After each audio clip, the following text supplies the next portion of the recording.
Pessoal, não costumo ler nada aqui, mas eu preciso pôr para fora um texto que eu escrevi agora. Então eu vou ler ele aqui. Eu acho que ele é autoexplicativo. Nessa semana, Melo e eu fomos acusados de causar insegurança jurídica ao emitir um decreto que devolvia parte, e apenas parte, do direito das pessoas trabalharem na cidade de Porto Alegre. Normalmente lido bem com as críticas políticas e silencio em relação à maioria delas, mas calar quanto a essa me agride profundamente.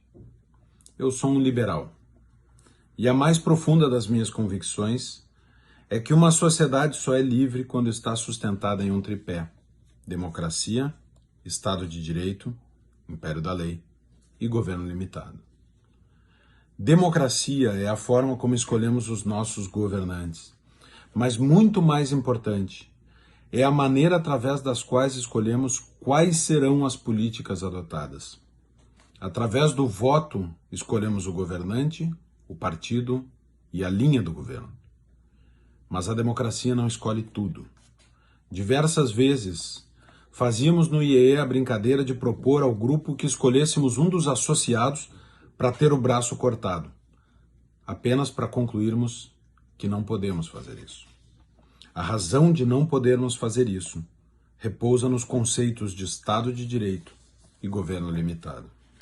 A revolucionária ideia de que a lei é igual para todos e que o soberano não tem poderes arbitrários. Isso é, os direitos individuais são anteriores e superiores à formação do governo. Como disse Dicey, a Constituição é resultado e não origem dos direitos individuais. Isso é, a organização política não atribui os direitos, ela é limitada pelos direitos. Todo governo, portanto, tem a sua ação limitada pelos direitos dos governados. A história está repleta de marcos que nos trouxeram até essa formulação, que eu ousaria dizer ser o cerne do constitucionalismo ocidental. Da Carta Magna à Revolução Gloriosa, à independência dos Estados Unidos, à abolição da escravatura, à Segunda Guerra Mundial. Todas batalhas que formaram o Ocidente trazem essa marca. A Constituição é resultado e não fonte dos direitos individuais. Eu acredito nisso. Eu acredito na Magna Carta, que diz que ninguém será privado de seus direitos sem o devido processo legal. E na Constituição brasileira, quando diz que ninguém será privado da liberdade ou de seus bens sem o devido processo legal, e que este processo admite o contraditório e a ampla defesa com os meios e recursos a ela inerentes. Eu aprendi que a Constituição consagra o direito à vida, sim, e à liberdade, e à propriedade, e à livre iniciativa, e ao trabalho. E que, obviamente, ninguém pode ser despido desses direitos de maneira autocrática, porque isto rasgaria o império da lei, rasgaria os limites do governo e a própria democracia. Um governo, simplesmente, não pode suprimir esses direitos, salvo em duas situações: estado de defesa e estado de sítio. Está na Constituição. Ambos de iniciativa do Presidente da República, com revisão do Congresso Nacional. Nenhum dos dois prevê o fechamento de uma empresa e a proibição de trabalhar. E veio a pandemia. Esqueça Bolsonaro e Lula, Bolsonaro e Dória. Esqueça isso. O fato é que governadores e prefeitos saíram a emitir decretos cassando direitos fundamentais garantidos no artigo 5º da Constituição, o artigo central das nossas chamadas cláusulas pétreas.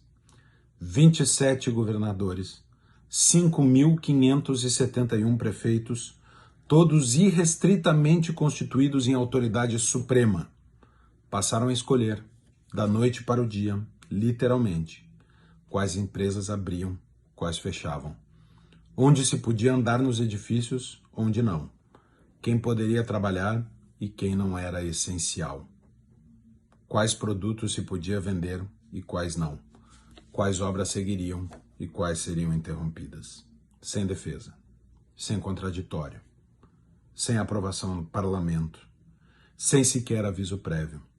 Pura e simples cassação de garantias constitucionais, para o seu bem, como sempre dizem os governos. Aqui no estado do Rio Grande do Sul, o sistema de bandeiras nasceu de uma fórmula desenhada por aqueles que supunham que o fechamento era a única medida a ser tomada. Seria a expressão máxima da ciência. Imaginem, uma fórmula matemática que isenta de decidir. A decisão não é voluntária, é técnica. Ninguém indagou o que aconteceria se a fórmula apontasse por tempo demais para o fechamento ou o que seria daqueles que fossem fechados pela planilha.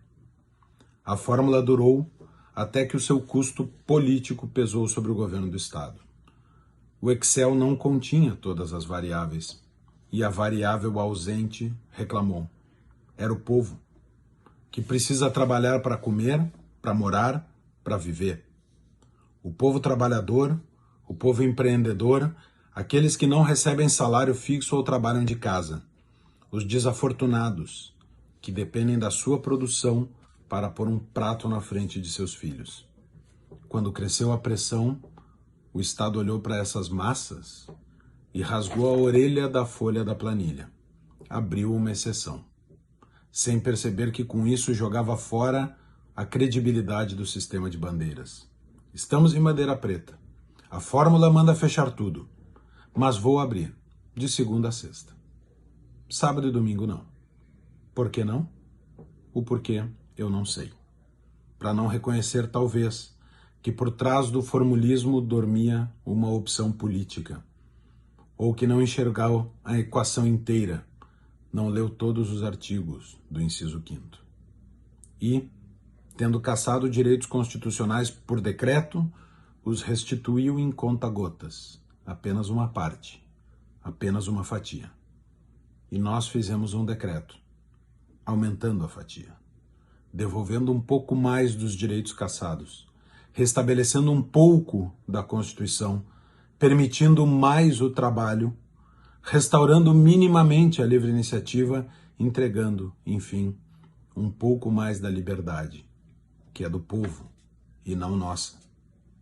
E vieram aqueles de gordos salários pagos pelo Estado, os altos funcionários nomeados pelo governador, os julgadores com seus infinitos privilégios, vales isso e vales aquilo, e disseram: Melo e Ricardo estão causando insegurança jurídica. Era isso que eu não queria dormir sem dizer.